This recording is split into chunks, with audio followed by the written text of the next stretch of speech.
Hi everybody, welcome back to the channel. It's Samantha. Thank you so much for joining me. So this video is one that will be familiar to some of you who've already watched it. So I did a video showing you how to make a rose infused oil, but I didn't do a voiceover on that one. So I decided to do this version, which does have a voiceover. But before I go on, I'd like to thank my subscribers because I really appreciate your love and support. So thank you so much. Now let's make our beautiful oil. So we're going to need dried rose petals for this oil because fresh rose petals will have moisture in them, and therefore our oil won't last for long, and we want this oil to last for months. So I'm quite fortunate that I live in an area where roses grow like weeds. So you just go for a walk and you come across rose bushes. So there are lots of varieties, so it doesn't really matter. As long as they're roses, they'll be absolutely fine. So I just harvested mine and then I dried them at home, and all I did was just lay them out on paper for about a week because it does take that long, and I wanted to make sure that I preserved the color, and therefore I dried it away from direct sunlight. So here they are now, all dry and ready for us to use. So the first thing we do is to blend the oil with our rose petals. So I'm adding 2 handfuls of the petals, and that amounts to about 1 full cup of the rose petals, and I'm just putting them into my blending jug. So I left a few petals just so we can decorate this oil and make it look pretty. And then I proceeded to add an oil. So I used olive oil, but you can use any other oil. There are lots of good oils to use, but you need a light oil that's not heavily scented. So things like sunflower oil, grapeseed oil, jojoba oil, those are really good. If you're going to use coconut oil, then make sure it's the fractionated coconut oil. So that's the one that has been processed so that it stays liquid and doesn't solidify. Otherwise your oil will solidify and then you might just get a bit disappointed. But anyway, I went ahead and I shook them together, and that's just to make the blending easier. And then I blended them until they were a thick liquid.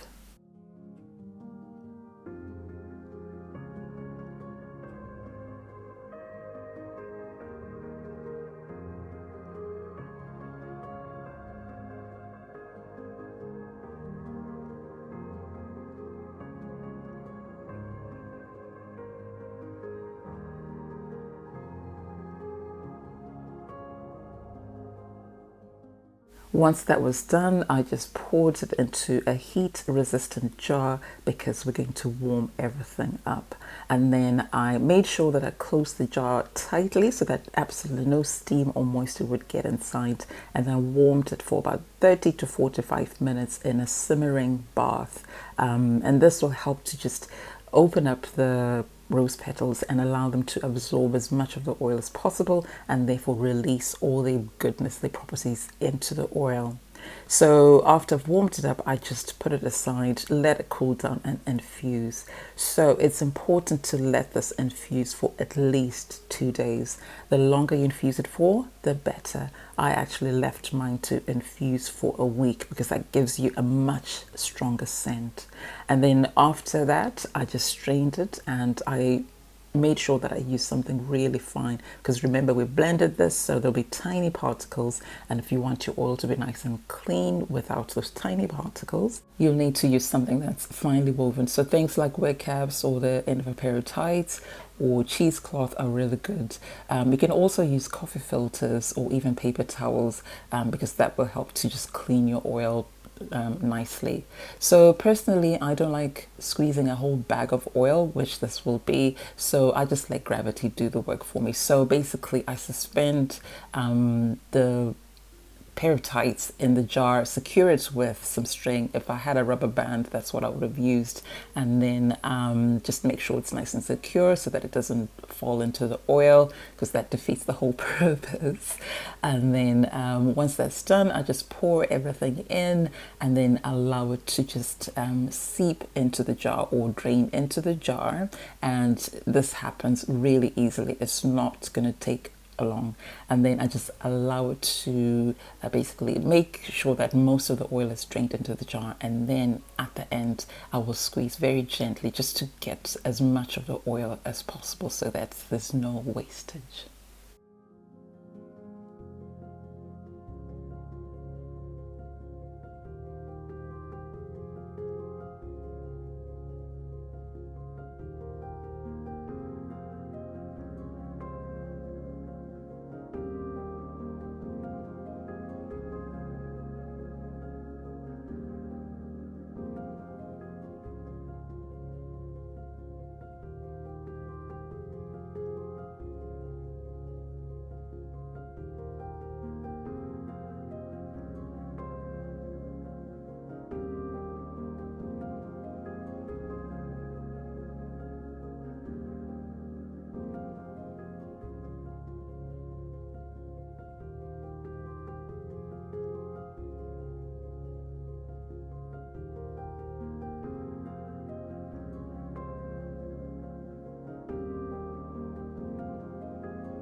So I let this sit for a while, and as you can see, most of the oil is actually drained out of the petals and was now in the jar.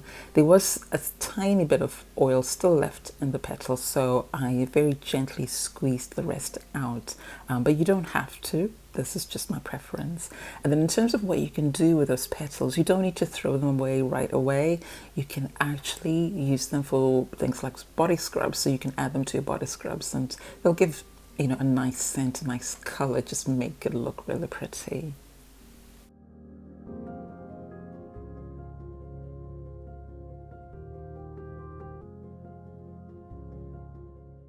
So I'm nearly done. I just wanted to point out that the oil doesn't necessarily change color because the rose petals don't dissolve in oil. But I kid you not, it smells absolutely gorgeous. You get that rose scent wafting out of this jar. It's heavenly. And just to make everything look pretty, you don't have to. This is completely optional. Just add a few dried petals into your oil and it'll look really pretty.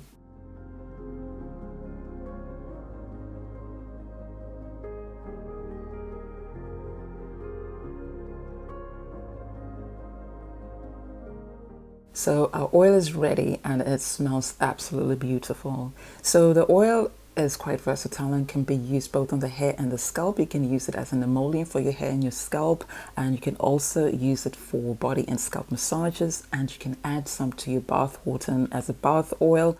And you can also use it as a pre-poo treatment or even hot oil treatment, and you can add some to your shampoos and conditioners and make them richer. And you can actually just use it as a scenting oil for your body and your skin. So it's got lots of benefits, and I've put them up on the screen there, but essentially this will help to soothe irritated skin, help to soften the skin and lock in the moisture. And for the hair, it gives a beautiful shine, a beautiful scent, and it can also help to strengthen the hair follicles and therefore help your hair to grow stronger, healthier, fuller. So it doesn't necessarily stimulate growth, but it will help to strengthen the hair follicles. So this is why I absolutely love this, and it gives your hair this beautiful rich luster that's going to make your hair the envy of others.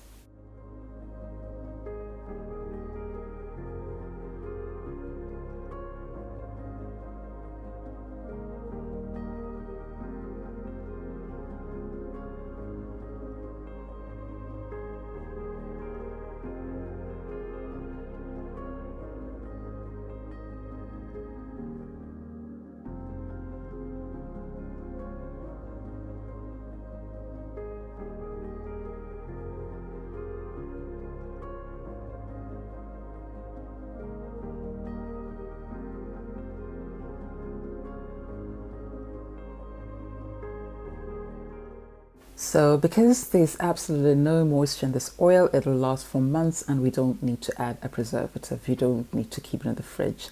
But that's it for today. Thank you so much for watching. I hope you enjoyed that video and I hope you do make it because it's a beautiful oil, very versatile as you saw. And if you do make it, do come back and let me know. If you've not yet subscribed to the channel, then please subscribe and also give the video a like, a thumbs up and share it with friends and family. And if you want to be notified whenever I have a new video on the channel, just sign up for notifications. So again, thank you so much for watching. I'll see you in my next video. Until then, take care of yourselves and take care of your loved ones. Bye for now and God bless.